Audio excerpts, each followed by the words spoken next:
안녕하세요. NLP콕입니다. 오늘의 꼬꼬면 꼬리에 꼬리를 무는 NLP 기술 면접의 컨텐츠로 돌아왔습니다.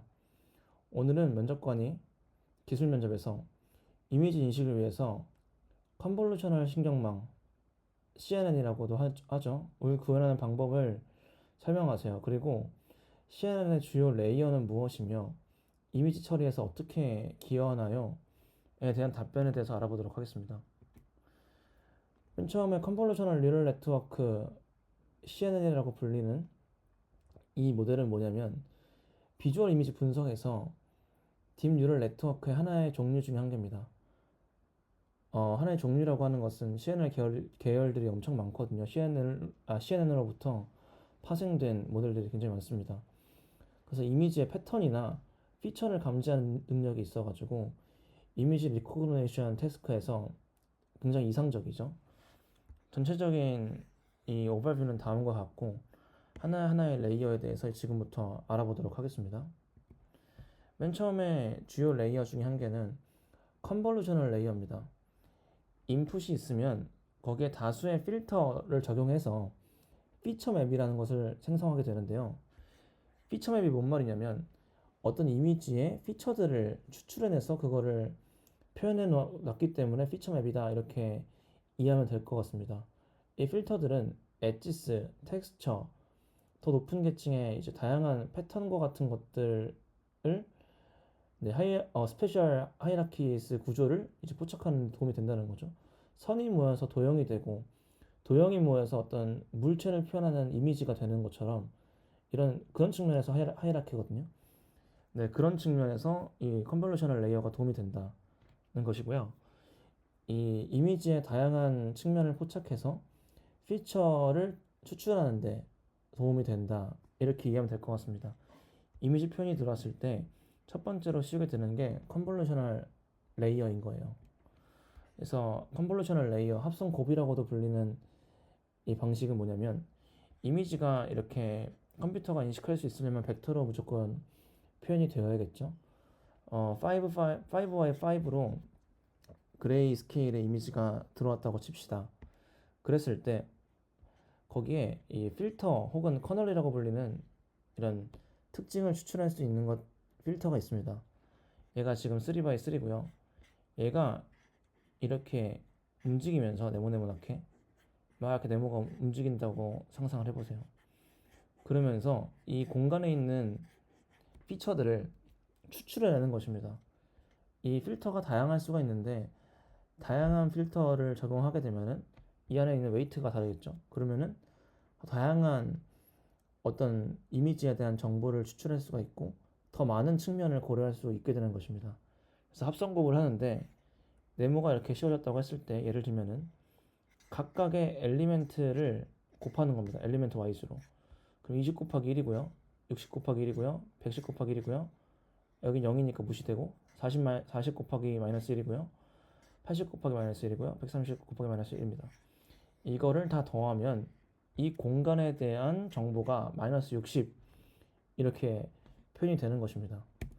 다시 한번 코드를 확인하면 다음과 같이 이미지 리프레젠테이션스가 있고 필터가 있었을 때 걔를 컨볼루션을 통과시킨 것이 다음과 같이 나오게 된다. 네, 이렇게 이해하면 될 것 같습니다. 그 다음에 있는 것이 렐루 레이어인데요. 모델에 논리니어한 것을 도입을 시켜주는 겁니다.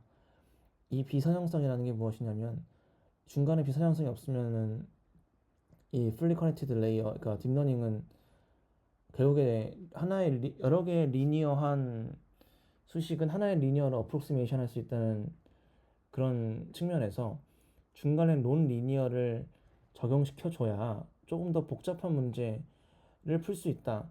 좀 더 복잡한 수식을 고려할 수 있다. 이런 내용입니다. 그래서 리얼 월드 데이터는 본질적으로 비선형적이기 때문에 그런 것들을 고려해주기 위해서 액티베이션 펑션 중에 한 개인 렐루 레이어를 지금 집어넣은 건데요. 액티베이션 펑션에 대해서 나중에 또 알아볼 기회가 있겠지만 액티베이션 펑션은 결국에는 이 비선형성을 도입하는 하나의 수식이다 이렇게 생각하면 될 것 같습니다. 그렇기 때문에 더 복잡한 문제를 해결할 수 있게 하고요. 이 그레디언트 베니싱 문제를 피하는 데 도움이 됩니다. 렐루는. 이거는 액티베이션 펑션의 특징이 아니라 렐루만의 특징인데요. 기존에 레이어가 많이 쌓이면은 데이터 그 백프로파게이션 하거나 포월드 할 때 네, 제대로 이런 그레디언트가 움직이지 않는 문제가 있었는데 렐루는 그것을 해결할 수 있게끔 설계가 되어 있습니다. 네, 그래서 그거를 나중에 다룰 기회가 있으면 자세하게 살펴보면 될 것 같고 레프레젠테이션이 있고 그거를 컨볼루션 한 다음에 렐루를 통과시킨 상황입니다. 피처맵에 대해서요. 그 다음에 풀링이라는 걸 하는데 피처맵의 공간의 크기를 줄여서 네트워크의 파라미터 수와 계산을 감소시키는 효과가 있고 두 번째로는 크기와 방향에 뭔가 로버스트하게 피처를 추출하는 기능도 있습니다. 어떻게 추출하는지는 또 이따가 알아볼 테지만 뭔가 그 계산을 효율적으로 할 수 있게 하면서 그리고 크기와 방향에 대한 점도 조금 더 고려할 수 있도록 만드는 것이 풀링의 기능이고 그 종류는 두 가지가 있는데 맥스 풀링과 에버리지 풀링. 물론 더 많은 풀링이 있을 수 있겠죠. 하지만 일반적으로는 맥스 풀링을 많이 사용합니다. 그래서 지금 컨볼루션까지 왔고 거기 렐루 씌운 다음에 풀링까지 하게 되는 것입니다. 풀링 어떻게 하냐면 그 컨볼루션 레이어를 통과시킨 다음에 렐루까지 통과시킨 피처맵이 있겠죠. 거기다가 풀링 윈도우라는 것을 만듭니다. 풀링 윈도우라는 걸 만들고 지금 맥스 풀링이니까 윈도우 안에서 가장 숫자가 큰 엘리멘트를 뽑는 것입니다. 여기도 마찬가지로 제 숫자가 큰 건 6이겠죠. 또 여기서 제일 마찬가지로 제일 큰 건 5고 또 제일 큰 거는 7이고 이 과정에서 스트라이드라는 게 있는데 스트라이드는 간격이란 말이거든요. 얘가 얼마나 움직일 것인가에 대한 내용입니다. 그래서 여기서 스트라이드가 1이면 여기로 움직이겠고요. 스트라이드가 2면 여기로 움직이겠고 그런 내용들이 있습니다. 다시 돌아와서 패딩과 스트라이드의 개념을 알아볼게요. 패딩은 이 주변에 0을 이렇게 감싸는 거거든요. 이미지에다가요. 0을 왜 감싸니? 라고 얘기한다면 이 이미지 리프레젠테이션에서 가생이 부분은 많이 고려가 안 돼요. 대신에 이 70 이거 한번 보세요. 이때 한번 고려되고 이때 한번 고려되고 이때 한번 고려되고 이때 한번 고려되고 이 가운데 있는 것들은 많이 고려가 되는 반면에 얘는 단 한 번 20 같은 경우는 고려가 됩니다. 그러니까 끝에 0을 넣어가지고 조금 더 많이 고려될 수 있도록 하는 것이 첫 번째로 패딩이고요. 두 번째로는 마찬가지로 여기도 스트라이드가 있습니다. 스트라이드가 지금 이 상황에서는 아까 1일 때를 설명한 것이고 스트라이드가 2라면 여기서 여기로 바로 이동하게 되는 거겠죠. 그런 식으로 스트라이드라는 게 있다. 패딩이라는 것도 있다. 이것은 하이퍼 파라미터이기 때문에 상황에 맞게 잘 조절하면 되는 것입니다. 그래서 풀링과 컨볼루션을 막 반복해요. 그 다음에 이 마지막에 나온 피처 맵들을 이제 플래튼을 시키거든요. 플래튼을 시켰죠. 이 피처 맵이 여러 개 나오면 그걸 다 컨케이트 합니다. 그 다음에 뭘 해야 될까? 이제 클래시피케이션을 해야 되니까 이 풀리 커넥티드 레이어를 연결하게 되죠. 그 다음에 그래서 이전 레이어의 액티베이션과 이제 연결이 되고 그래서 이 레이어는 일반적으로 CNN 아키텍처 끝부분에 배치가 됩니다. 그래서 출출된 피처들이 여기 벡터에 담기겠죠. 플래튼된 벡터에 얘를 매핑하는 역할을 한다. 분류에 매핑하는 역할을 한다. 그 다음 마지막으로 소프트맥스를 씌워가지고 확률 값이 나와서 그거를 분류를 한다. 얘가 지금 지브라니까 지브라라고 나오겠죠. 네. 드랍아웃이라는 게 있는데 또 드랍아웃은 뭐냐면 오버피팅을 방지하기 위해서 트레이닝 중에서 랜덤으로 유닛을 끄는 거예요. 막 이렇게 꺼가지고 트레이닝을 시켜서 좀 더 모델의 일반화 성능을 개선할 수 있게 한다.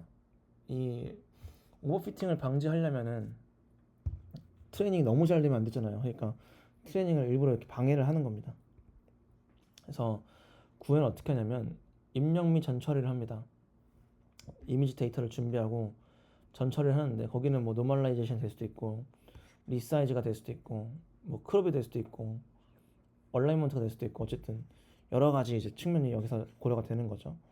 그 다음에 CNN 아키텍처를 설계합니다. 레이어 수를 몇 개 할 건지 어떤 타입의 레이어를 언제 넣을 건지 파라미터는 어떻게 할 건지 풀링 윈도우는 어떻게 할 건지 이런 아키텍처를 설계한 다음에 모델을 컴파일하는 거죠. 로스 펑션, 옵티마이저, 매트릭을 정의한 다음에 훈련을 시키고 밸리데이션에서 검증하고 테스트셋으로 평가하고 파라미터를 조정한다.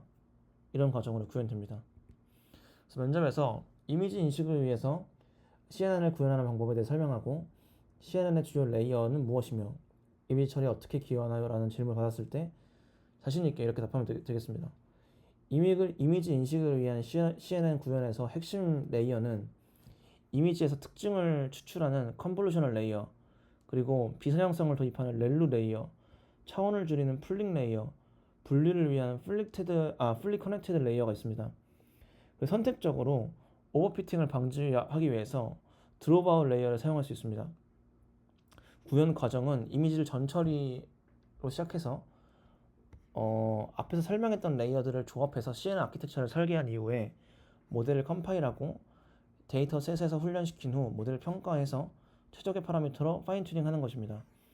이러한 컴포넌트들이 함께 CNN의 이미지 데이터를 효율적으로 처리하고 분류할 수 있게 합니다.